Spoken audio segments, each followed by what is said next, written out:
नमस्कार। आज माहौल क्या है के स्पेशल एपिसोड में मैं आपको बिल्कुल एक अलग सी चीज़ दिखा रहा हूँ।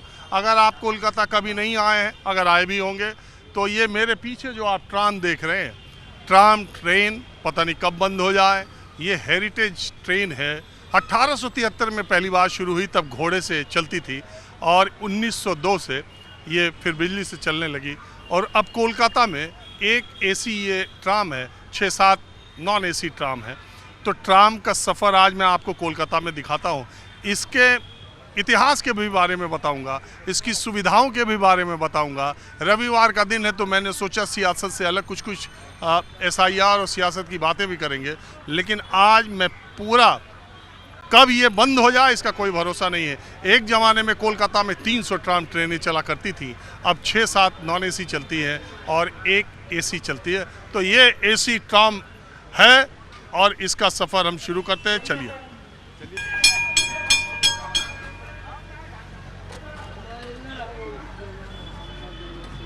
तो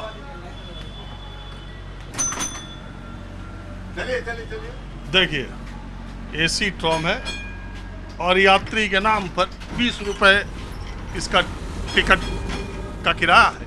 और यात्री के नाम पर एक हमारे कैमरामैन उमेश सिंह, और एक ये, और एक इनका बेटा भाई साहब। इसका टिकट 20 रुपया है। 10 किलोमीटर तक का सफ़र है और ये 1 घंटे में पूरा करती है। पूरे जो रोड ट्रांसपोर्ट है, यानी सड़क पर ही ट्राम की पटरियाँ बनी हुई हैं। और आप देखिए, इसके सफ़र को मैं बताऊंगा तो उतना मज़ा नहीं आएगा। आप देखते जाइए और इसका लुत्फ़ मेरे साथ साथ सफ़र का आनंद लीजिए। तो आपका नाम क्या है? PS घोष। PS घोष। आप बिरले ही लोगों में हैं जो ट्राम में बैठे हैं। अकेले आप ही बैठे हैं और हम बैठे, वजह? Actually I want to show my son the tram. Oh, आप भी? That's why I have come. ये अपने बेटे को ट्राम की यात्रा का अनुभव कराने के लिए आ रहे हैं, और मैं भी आपको वही अनुभव करवाना चाहता हूँ।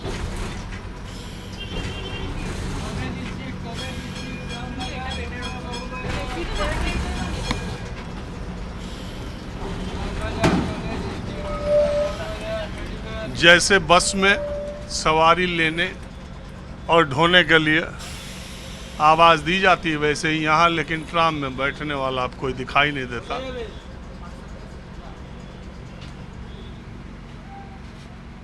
आप ट्राम से ही आती जाती हैं? नहीं, আমি ট্রামে যাতায়াত করি না, কিন্তু আমরা আজকে শপিং করতে এসেছি, তো সো আমরা ট্রাম দেখেছি তাই উঠেছি।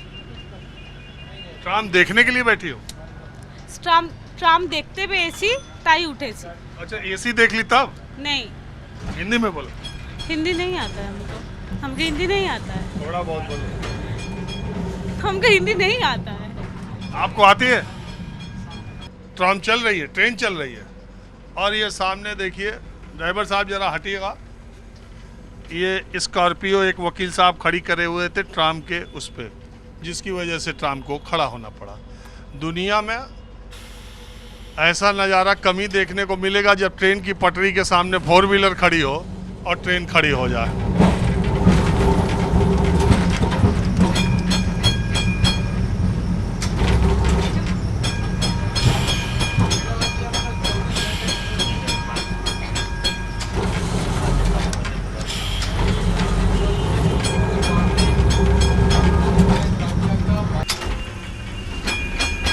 अब देखिए ट्राम की पटरी।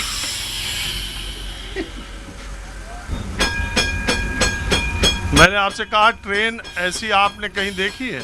हम ट्रेन, ये देखिए पटरी है, सामने किसी ने 4 व्हीलर खड़ी कर रखी है। अब ये बेचारे जो ड्राइवर साहब हैं हॉर्न बजाते जा रहे हैं और इंतज़ार कर रहे हैं, इनके पास यही है। और आपको जान के अचरज होगा कि 1873 में जो ये ट्रेन शुरू हुई थी, कोलकाता में एक समय ट्राम का बड़ा प्रचलन था। और इस समय जान के अचरज होगा कि 8 ट्रेनें सिर्फ चलती हैं, और ट्राम में 1800 लोग परमानेंट एम्प्लॉई हैं। 4,500 के करीब इसमें एम्प्लॉय काम करते हैं। ट्रेन तो चलती है 8। ट्राम को बंद न किया जाए, ये हेरिटेज है, पोल्यूशन फ्री है और ये सबके लिए आरामदेह है। इसके लिए हाई कोर्ट में एक रिट पिटीशन भी डाले। देखिए 4 व्हीलर छोड़िए, ठेले की वजह से भी ये ट्रेन रुकती रहती है।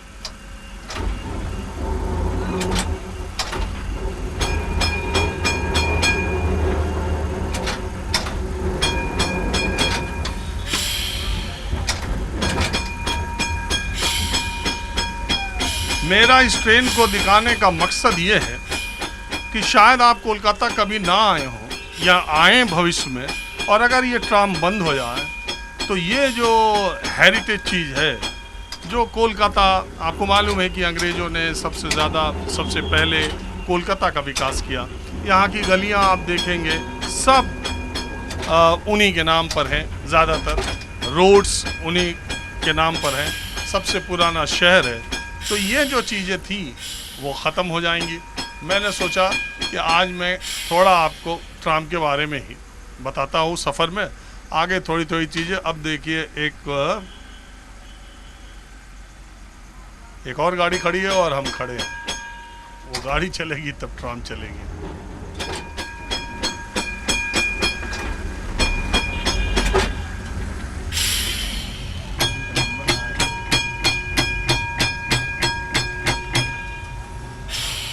कहाँ गया? हटाइए।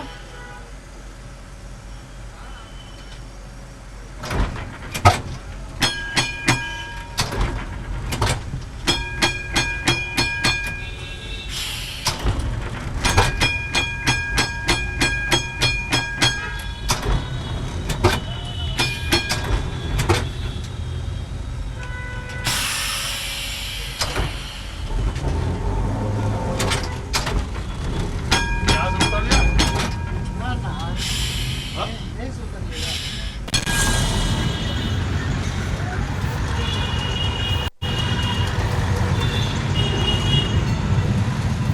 10 किलोमीटर का ये ट्राम का सफ़र 1 घंटे का होता है। 20 रुपया किराया है और एसी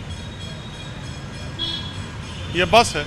मैंने सोचा पैदल की स्पीड से भी कम स्पीड से ये ट्राम चलती है। उसकी वजह यह है कि ट्राम की पटरियों पे जो रुकावट है वो इसी तरीके की रहती है।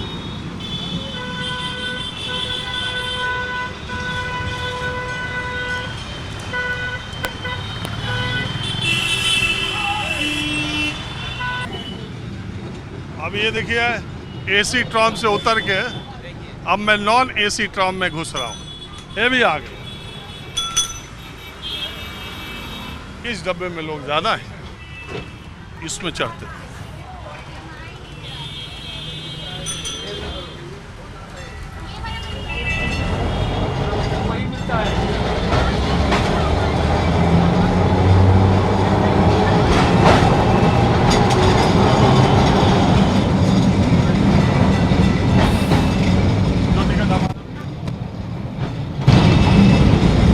देखिए इसमें लोग हैं। हाँ हम लोग हैं।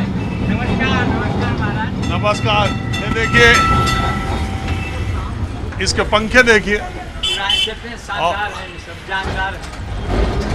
और अब मैं इस ट्राम में सफ़र कर रहे लोगों से बातचीत करता हूँ।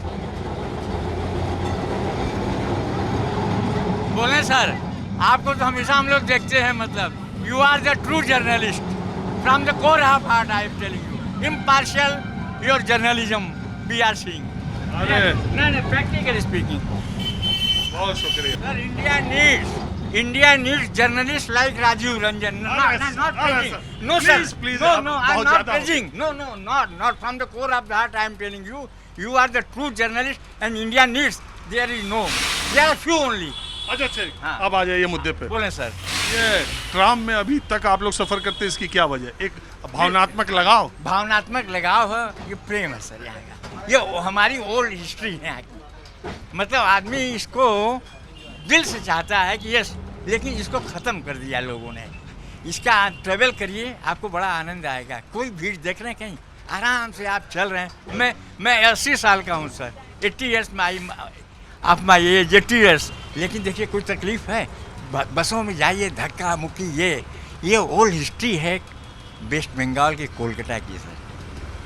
अच्छा सर, एक बात आप ये बताइए, 80 साल में तो आप सर कितने गजब स्मार्ट लग रहे हैं, मैं बता नहीं सर, सकता। स्मार्ट ऊपर वाले की, आप लोगों की मेहरबानी, ईमानदारी से ज़िंदगी जिया। मैं बी इलेक्ट्रिकल हूँ BHU से 1969 में। अरे उसके बाद मैंने मेरे जन्म से पहले। सर मैं 69 बैच का हूँ। मेरे बहुत से जूनियर IAS हैं, IPS हैं, बहुत से हैं। मतलब अभी जो राजीव गौबा रिटायर किया वो 1984 बैच का है। मैंने BHU से किया, उसने बिहार के कौन सी यूनिवर्सिटी से किया, वो भी इलेक्ट्रिकल इंजीनियर है। सर हिंदुस्तान को प्रेजेंट गवर्नमेंट ने तबाह कर दिया। कोई भी इंस्टीट्यूशन हमारी जिंदा नहीं है, मृत प्राय है। अभी मैंने देखा 272 की list, they are all RSS cadre man. ये गलत है। उनको चाहिए था कि इलेक्शन कमीशन जो गलत कर रहा है उसको मतलब करते। आपने तो क्वेश्चन ही किया था ना, राहुल गांधी ने क्वेश्चन किया था, उसका जवाब नहीं दे रहा आज तक। अरे हम लोग मतलब क्या कर सकते हैं? हम लोग का तो कलेजा ही जाता है इस गवर्नमेंट को देख करके। वोट चोर नहीं कर रहे हैं। आज आपके हिंदुस्तान के हर आदमी को इसने तबाह कर दिया है। 255 लाख करोड़ रुपए के लगभग हमारे ऊपर कर्ज है। आपका नाम क्या है? PN खेतान, विजय नारायण खेतान। अच्छा खेतान साहब, एक बात बताइए, ये जो SIR बंगाल में हो रहा है उसके बारे में आप क्या सोचते हैं? ये सर ये प्लानिंग है सर, RSS की प्लानिंग है वोट चोरी की। और ये बिहार में तो ऐसा दिखाई नहीं दिया। अरे सर बहुत हुआ है। एक घर में आप बताइए, एक कमरे आप 1500 लोग रह सकता है, 800 लोग रह सकता है। बिहार में दिख रही है, हम लोग देख रहे हैं, पब्लिक देख रही है इतनी बड़ी चोरी। लेकिन वो जो इस तरह के नाम थे वो सर हमारे वोट को काट दीजिए। आपकी पार्टी मान लो कोई भी, मेरा किसी से लेना देना नहीं है, उसको नाम काट दीजिए और दूसरी पार्टी का अगर आप नाम जोड़िएगा तो ये अन्याय है कि इसको देखना चाहिए कि नहीं देखना चाहिए। हम अगर कोई क्वेश्चन रेज करते हैं, I am the leader of opposition, if I am raising certain question, उसमें जवाब देने के बजाय वो बेकार है, ये फाल्स। जस्सी महिलाओं की क्या हम दिखाएंगे फोटो? अरे व्हाट इज दिस नॉनसेंस? आप मतलब कि कहाँ की विदेशों की महिलाओं की तो आपकी फोटो दिख रही है, ये क्या हो रहा है? और मतलब मुस्लिम महिलाओं का आप मतलब वो करेंगे, हद कर दिया साहब। इसके पहले भी तो चुनाव हुए थे, आज पहली बार हुए थे।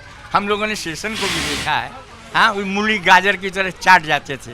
ये आज देख लीजिए, लिंगदो साहब भी थे, ईमानदारी से किए।